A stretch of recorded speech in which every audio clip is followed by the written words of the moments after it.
उम्र में सास की शादी। रेशमा आज बहुत खुश होती है। आज उसकी शादी को पूरे 10 साल हो जाते हैं। घर में खुशी का माहौल होता है और इसी खुशी में रेशमा घर में तरह तरह के पकवान भी बना रही होती है। इसी बीच रेशमा की पड़ोसन उनके घर आती है और उससे कहती है, क्यों रेशमा, आज घर में बड़े पकवान बन रहे हैं, कुछ खास है क्या आज?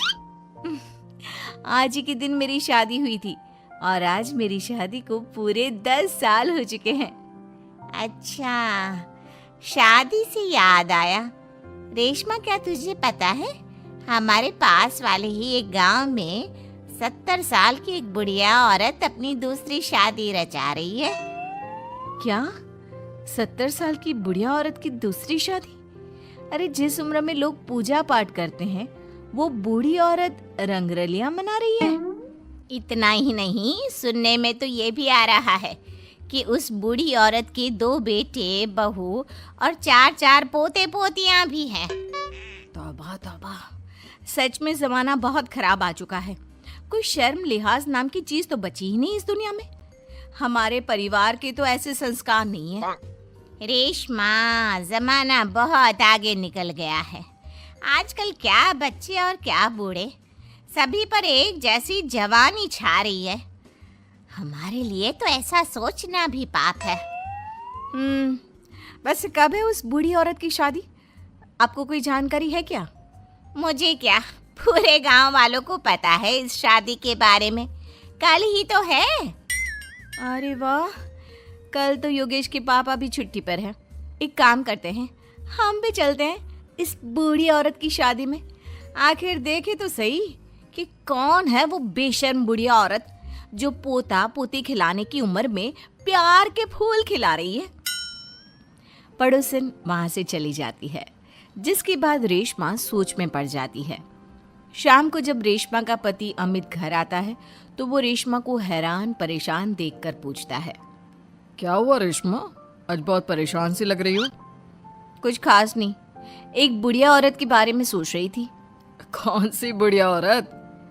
रेशमा अमित की ओर देखती है और उसे बताते हुए कहती है, हमारे पास वाले गांव में ही एक बूढ़ी औरत है जो अपनी उम्र के आखिरी पड़ाव में अब लव अफेयर कर रही है और कल उसकी शादी भी है।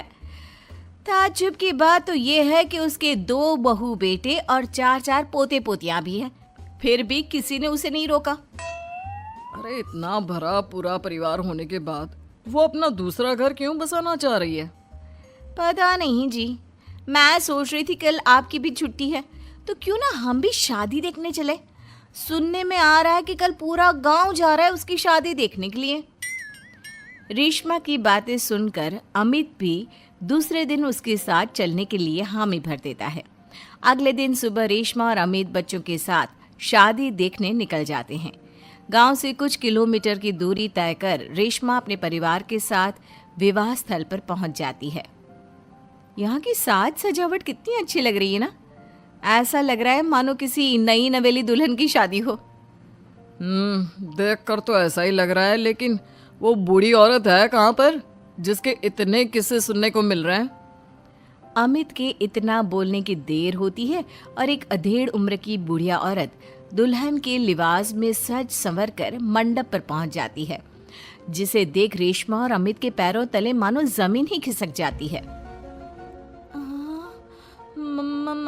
मम्मी जी, यहाँ दुल्हन के लिबास में ये सब क्या हो रहा है? अमित, मम्मी, दादी की शादी, वाह, मजा आएगा।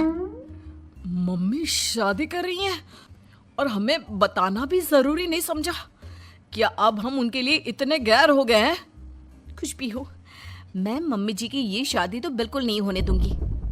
रेशमा अपनी सास सुशीला की तरफ जाती है। सुशीला अपनी बहू को देखकर सकते में पड़ जाती है। रेशमा, तू यहाँ क्या कर रही है? मेरी छोड़िए मम्मी जी, और आप अपना बताइए, आप यहाँ दुल्हन के लिबास में क्या कर रही हैं? आप इस उम्र में शादी कर रही हैं? जानती है समाज कितनी थू थू करेगा हम पर। समाज के डर से जीना नहीं छोड़ देते बहू। मैं अपनी इस नई जिंदगी से बहुत खुश हूँ और खुशी खुशी अपनी मर्जी से ये शादी करना चाहती हूँ। अगर इस समाज में जीना है तो सब देख कर चलना पड़ता है मम्मी जी। आप तो यहाँ शादी कर लोगी, लेकिन कभी सोचा फिर हम सबका जीना कितना मुश्किल हो जाएगा? मैं आपकी शादी बिल्कुल नहीं होने दूंगी। सुशीला अपने बेटे के पास जाती है और उसे समझाने की कोशिश करती है। बेटा अब तू ही कुछ समझाना बहू को। इस शादी को लेकर मेरे भी वही अरमान है जो हर लड़की के उसकी शादी पर होते हैं बेटा। मैं क्या समझाऊं माँ उसे? आप इस उम्र में शादी करने जा रही थी और आपने हमें बताना भी जरूरी नहीं समझा, क्योंकि मैं जानती थी कि तुम लोग कभी मेरी शादी से खुश नहीं होंगे, इसलिए मैंने तुम लोगों को कुछ नहीं बताया। मम्मी जी, ये सब सोचने से पहले कभी आपको हमारी इज्जत का ख्याल नहीं आया? आज आपकी इस हरकत के कारण ही हम समाज में कहीं मुंह दिखाने के लायक नहीं रहे। बहू कब तक तुम यूं ही समाज के बारे में सोचती रहोगी? ये लोग आज 100 तरह की बातें बनाएंगे और कल को सब भूल जाएंगे। क्या इनके डर से मैं जीना छोड़ दूं? कल तो सभी को मर जाना है, उसमें भी अगर हम ऐसे ही डर डर कर जीते रहे तो कभी खुश नहीं रह पाएंगे।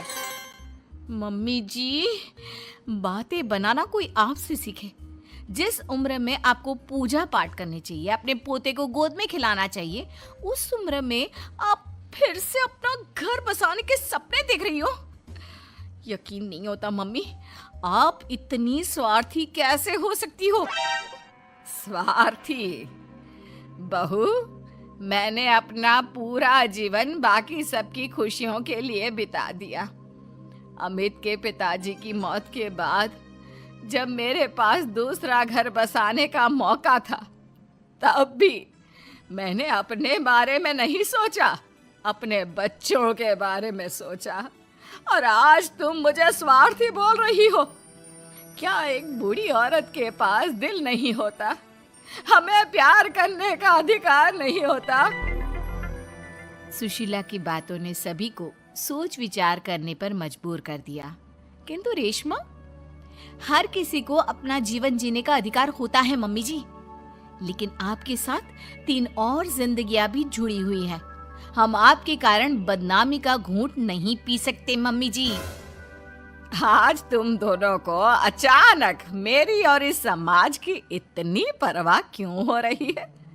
यह बदनामी और समाज के तानों का डर तब तुम लोगों के जहन में क्यों नहीं आया, जब 2 बेटों और बहुओं के होते हुए भी मुझे अकेले उस एक कमरे में रखकर घूंट घूंट कर जीवन यापन करना पड़ रहा था? तब तुम लोगों को याद नहीं आया मुझसे कितनी जिंदगियां जुड़ी हुई हैं? सुशीला की बातें सुनकर रेशमा और अमित अपना सिर झुका लेते हैं। उन्हें अपने से हुई गलती का एहसास हो जाता है, लेकिन अब भी कहीं ना कहीं उनके दिमाग में लोग क्या कहेंगे ही चल रहा था, जिसके डर से वे खामोश होकर खड़े रहते हैं। तभी सुशीला जी आगे कहती हैं, ठीक है, अगर तुम लोग नहीं चाहते कि मैं फिर से विवाह करूं और अपने नए जीवन की शुरुआत करूं, तो मैं ये शादी नहीं करूंगी और साथ ही ये घर छोड़कर भी चली जाऊंगी। फिर ना तुम लोगों की कोई बदनामी होगी और ना ही कोई तुम्हें आकर ताने मारेगा। सुशीला की बातें सुनकर रेशमा और अमित दोनों सोच में पड़ जाते हैं। कुछ देर सोचने के बाद रेशमा कहती है, नहीं मम्मी जी, आप घर छोड़कर मत जाइए। आप सच कह रही हैं। अगर हम ऐसे ही समाज की परवाह करते रहे तो हम कभी खुशी खुशी नहीं जी पाएंगे। हाँ माँ, और आज बचपन से तेरे हर निवाले और प्यार का कर्ज मैं चुकाऊंगा। आज यहाँ से मेरी माँ की डोली उठेगी। बजाओ शहनाई, आज मेरी माँ की शादी है। फिर क्या, अपने बहू बेटों की रजामंदी के साथ सुशीला खुशी खुशी 7 फेरे लेकर नई नवेली दुल्हन बन जाती है और सब शादी की खुशियों में मगन हो जाते हैं।